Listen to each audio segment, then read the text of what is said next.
안녕하세요. 축구 전문 기자 한준입니다. 손흥민 선수가 마침내 기다리고 기다렸던 득점포 가동에 성공했습니다. 2023년 첫 득점, 그리고 지난해 9월 레스터 시티와의 경기 해트트릭 이후 110일 만에 프리미어리그 무대 득점포 가동에 성공했는데요. 토트넘 입장에서도 올해 챔피언스리그 진출권 경쟁을 위해 반드시 승리가 필요했던 절체절명의 위기 상황에 맞이했던 크리스탈 팰리스와의 경기에서 무려 4골을 폭발하며 2022 카타르 월드컵 휴식기 이후 첫 승이자 또 가장 좋은 경기력을 보이며 기분 좋은 승점 3점 챙겼습니다. 손흥민 선수의 득점포 어떻게 나왔는지, 토트넘은 팰리스와의 경기 어떻게 치렀는지 지금부터 상세하게 분석하고 총정리해드리겠습니다. 2022-2023 시즌 프리미어리그 19라운드 일정이었습니다. 토트넘 허스퍼가 브렌트포드전 무승부, 아스톤빌라전 패배로 월드컵 휴식기 이후에 무승의 늪에 빠져 있었거든요. 그러면서 4위에 있던 순위가 5위로 떨어졌고, 또 맨체스터 유나이티드가 하루 앞서 본머스의 대승을 거두면서 승점 차이가 벌어지고 있었는데, 토트넘이 팰리스전 승리를 통해서 다시 이 승점 차를 2점으로 좁혔습니다. 맨유가 35점으로 4위, 토트넘이 33점으로 5위에 올라 있는데요.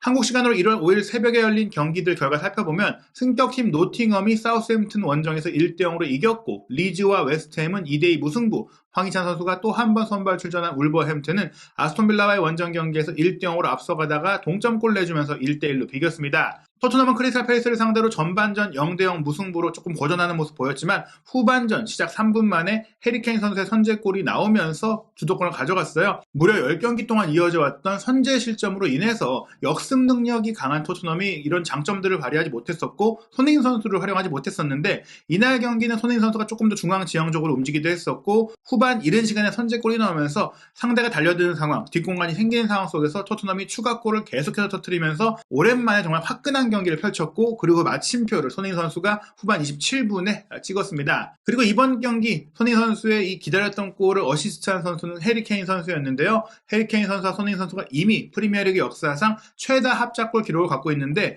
또 하나의 의미 있는 기록을 세웠습니다. 리버풀 시절 사디오 마네와 살라가 함께 득점을 이제 했던 경기 숫자가 33경기였는데, 손흥민 선수와 케인 선수가 이번 경기를 통해서 한 경기 멀티 합작골을 제외한 경기 횟수 자체만 놓고 봤을 때 34번째 경기에서 합작골을 만들면서 이 기록을 또 신기록을 달성하는 상황이 됐습니다. 이번 경기 토트넘은 아쉽게도 쿠루세스키 선수가 몸 상태 회복에 실패하면서 또 한 번 브라이언 힐 선수를 선발 출전시켰는데요. 손흥민 선수와 케인 선수의 공격 파트너로서 힐 선수, 지난 아스톤 빌라와의 경기에서는 몸싸움에 고전하는 모습도 있었지만, 이번 경기는 조금 더 강해진 모습, 조금 더 빠른 움직임, 또 날카로운 패스를 공급하면서 역시 출전 기회를 주니까 적응하고 살아나고 또 뭔가 능력을 보여주는구나, 본인의 포텐을 좀 발휘했었고, 그 과정 속에 또 케인 선수의 골도 나왔고, 그러면서 손흥민 선수와의 호흡도 좋았어요.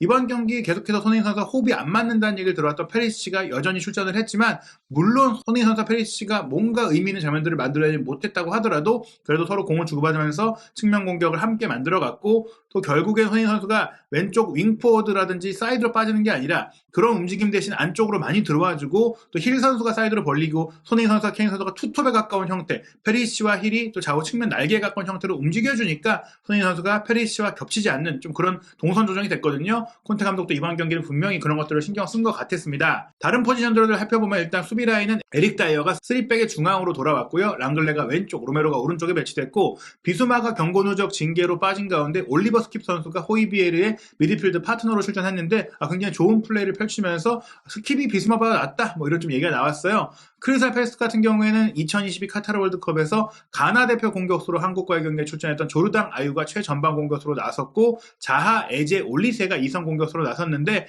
역시나 이제 자하 선수와 아유 선수의 활약이 좋았습니다. 경기 초반 상황을 살펴보면 먼저 토트넘이 좋은 기회를 만들었어요. 말씀드린 대로 손흥민 선수가 이전 경기들보다는 중앙 지향적으로 스트라이커에 가깝게 움직이면서 페리시치와 동선 배분이 됐다고 얘기 드렸는데요. 스킵이 공을 끌고 올라가는 상태에서 오히려 케인 선수가 왼쪽, 손흥민 선수가 중앙 가운데, 힐 선수가 오른쪽으로 이제 침투를 하는 그 동선이 나오면서 스킵의 패스를 손흥민 선수가 받았고, 손흥민 선수가 상대 수비의 마크에 부딪히자 옆으로 바로 논스톱으로 공을 빼주면서 힐 선수가 슈팅을 가져가는데, 이 슈팅이 이제 수비의 육탄방어에 걸리긴 했거든요. 어찌됐거나 이렇게 가운데 문전 중앙 쪽으로 치고 들면서 골을 넣기 위한 움직임, 페리시치와 문제들을 정리한 콘테 감독의 그 선택을 좀 볼 수 있는 장면이었고요. 전반 8분 같은 경우에도 힐 선수가 오른쪽에서 가운데로 치고 들어오면서 슈팅한 것이 골키퍼 정면으로 가긴 했지만 이날 경기는 초반부터 힐 선수가 굉장히 가벼운 몸놀림과 날카로운 모습을 보였어요. 전반 13분 같은 경우에는 오른쪽 측면에서 도어티가 올린 크로스 패스가 반대편으로 흘러나왔고 이 공을 손흥민 선수가 받아서 뒤에서 들어왔던 페리시치에게 연결, 페리시치의 크로스 패스가 나왔고 여기서 흘러나온 공을 호이베르가 슈팅까지 가져갔는데 수비를 막고 굴절되면서 무산된 장면이 있었습니다. 경기 초반 분위기 토트넘이 좀 주도했다고 볼 수 있겠는데요. 하지만 전반 27분 팰리스가 이제 한 차례 결정적인 슈팅을 시도하면서 분위기를 가져갔어요. 윌프리드 자하 선수가 단독 돌파로 두세 명의 토트넘 선수들을 무너뜨리고 내준 패스, 아유 선수가 문전에서 슈팅까지 가져갔는데 요리스가 선방했거든요. 이 장면이 어떻게 본다면 팰리스를 깨웠고 토트넘 선수를 좀 위축되게 만들었습니다. 전반 31분에는 팰리스의 센터백인 안데르센 선수가 날카로운 왼발 중거리 슈팅을 시도한 것이 아슬아슬하게 골대옆으로 빗나가기도 했는데요. 전반전은 0대0으로 끝났고 오히려 득점에 근접한 기회, 슈팅 숫자 자체도 팰리스가 많이 가져갔다. 손흥민 선수가 지난 아스톤빌라와의 경기에서 답답해서 마스크를 집어던지고 마스크를 안 쓰고 경기하긴 했지만 이번 경기는 다시 이제 마스크를 쓰고 경기하긴 했거든요. 하지만 마스크를 썼다고 하더라도 조금 더 이제 위협적인 모습, 중앙에서 골을 넣으려는 모습들 보이는 가운데 전반전엔 사실 슈팅 기회가 오진 못했죠. 아무래도 팰리스의 중앙 수비수들도 손흥민 선수를 좀 경계하는 모습을 보이다 보니까 힐 선수 쪽으로 또 기회가 열렸던 측면도 있는데요. 전반전 볼 점유율은 토트넘이 54%로 앞섰지만 기대 득점은 오히려 0.33골로 팰리스가 높았다. 슈팅 숫자도 9대5, 유효 슈팅 2대1로 팰리스가 조금 더 효과적인 경기를 했다고 할 수 있겠습니다. 하지만 양팀 모두 빅찬스는 없었고 일단은 박스 안에서의 슈팅이 팰리스가 4개였기 때문에 공격 전개 과정은 오히려 경기를 주도하려고 했고 좀 몰아치려고 했던 토트넘을 상대로 팰리스가 좋은 역습을 통해서 홈에서 조금 더 나은 경기를 했다 볼 수 있겠는데요. 이런 흐름들을 후반전 시작 3분 만에 나온 골이 바꿔놨습니다. 토트넘은 힐 선수의 기점 패스에 이은 페리시치의 크로스 패스를 케인 선수가 문전 우측에서 강력한 헤더로 꽂아 넣으면서 선제골을 넣게 되는데 사실 페리시치 선수가 이제 지공이라든지 크로스 패스만 너무 많이 시도한다는 부분들을 저희가 지적은 드렸지만 이 페리시치 선수의 장점이기도 하거든요. 페리시치 선수의 크로스가 워낙 또 정교하고 날카롭기 때문에 케인 선수가 올 시즌에 헤더골을 많이 넣고 있는데 이번에도 자신의 올 시즌 7번째 헤더골을 기록하면서 결국엔 토트넘이 페리시치를 산 것은 장단이 있긴 하지만 뭐 완전한 실패라고 볼 수는 없다 뭐 이런 느낌도 있었어요. 그런 가운데 또 후반 8분에 케인 선수가 바로 추가골을 넣으면서 팰리스가 더욱더 흔들릴 수밖에 없었어요. 선제골을 내준 이후 또 공세적인 자세를 취했기 때문에 수비적으로 좀 열버지는 모습이 있었는데 힐 선수가 이날 경기 오른쪽 측면에서 쿨루세스키 선수가 해왔던 날카로운 왼발 패스를 좀 많이 구사하면서 쿨루세스키의 대안이 될 수 있는 모습 보였거든요. 힐의 패스를 받은 케인 선수의 구석을 찌른 슈팅 자체도 대단하긴 했지만 힐 선수가 지속적으로 이렇게 좋은 장면을 만들어냈다는 것도 긍정적이었고 또 케인 선수의 폼이 완전히 살아난 부분들도 좋았습니다. 2대0이 되고 나서 콘테 감독은 로테이션을 가동했는데요. 후반 22분에 경고를 한 장 받은 바 있는 스킵 선수를 빼고 아스톤빌라와의 교체로 나와서 좋은 플레이를 펼쳤던 파페사를 투입하면서 어린 선수들, 젊은 선수들 이렇게 기회를 주면서 좀 분명히 후반기 이런 안 좋은 흐름을 좀 바꿔보려는 좀 과감한 선수 교체를 했거든요. 그리고 후반 22분이었어요. 배우로 빠진 공 역시 팰리스가 총공세를 펼치다 보니까 공간이 많이 생겼기 때문에 손흥민 선수에게 결정적인 골키퍼와의 1대1 기회가 왔거든요. 하지만 아쉽게도 득점에 대한 부담이 있었기 때문인지 손흥민 선수의 결정적인 슈팅이 골키퍼의 정면으로 쏠리면서 막히고 말았습니다. 하지만 이 아쉬움을 뒤로 한 채 곧바로 1분 만에 손흥민 선수가 어시스트에 가까운 플레이를 했는데요. 케인 선수의 패스를 받은 손흥민 선수 또 한 번 문전에서 슈팅 기회를 잡으려고 했지만 안데르센이 끝까지 이 집중력을 놓치지 않으면서 발을 뻗었어요. 그래서 슈팅할 수 있는 타이밍에 슈팅을 하기 어려워서 손흥민 선수가 공을 확보하고 반대편에서 들어왔던 배우로 들어왔던 도어티에게 공을 빼주면서 도어티의 골을 끌어낸 것입니다. 케인 선수가 중앙으로 침투해 왔었지만 수비수들이 이미 붙어 있었고 본인이 슈팅하기엔 각도가 없었기 때문에 이 모든 상황들을 차분하게 살폈던 손흥민 선수의 침착성이 빛난 골이었는데요.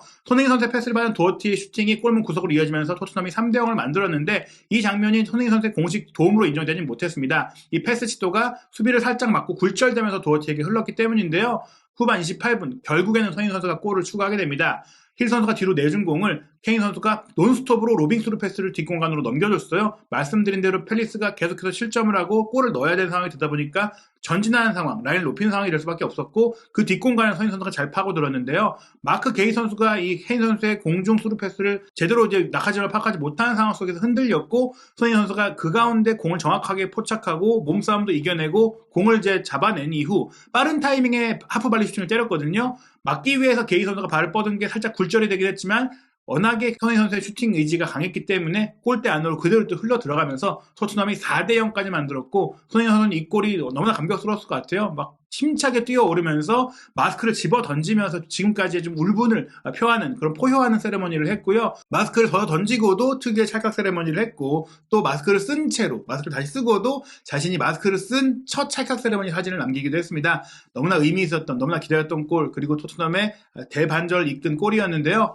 이후에 토트넘은 이제 주말에 FA컵 경기도 있고, 그 뒤에 아스널과 북런던 더비까지 강행군 일정이 있기 때문에 계속해서 선수 교체를 하면서 선수들의 체력을 좀 안배했습니다. 후반 32분에는 힐과 도어티를 빼고 세세뇽과 로얄을 투입했고요. 또 페리치와 앙글레까지 빼고 화이트와 데이비스를 투입하는 등 연달아서 선수 교체를 시키고, 또 하비 화이트도 또 왼쪽 윙백 포지션으로 프리미어리그 데뷔전을 치르게 하는 등 콘테 감독이 포츠머스와의 경기 조금 기용할 수 있는 선수들의 감각을 또 키워 올리기도 했습니다. 말씀드린 대로 다음 경기는 토트넘이 그래도 우승을 이번 시즌에 노릴 수 있는 대회라고 할 수 있는 FA컵 경기가 열리는데요.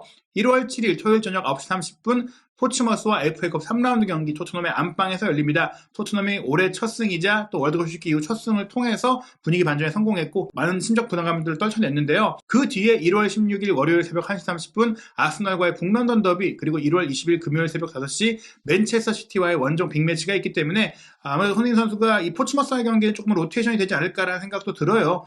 과연 콘테 감독이 이 포츠머스전을 어떻게 준비할지에 대한 소식도 저희가 새롭게 파악하는 대로 전해드릴 예정이고요. 마침내 올해 첫 골이자 길었던 골 가문을 끝낸 손흥민 선수에게 정말 축하와 또 고마움의 이야기를 전해드리고 싶고요. 또 손흥민 선수의 활약과 토트넘의 이런 변화들에 대해서 더 자세한 소식들 빠르게 전해드리도록 하겠습니다.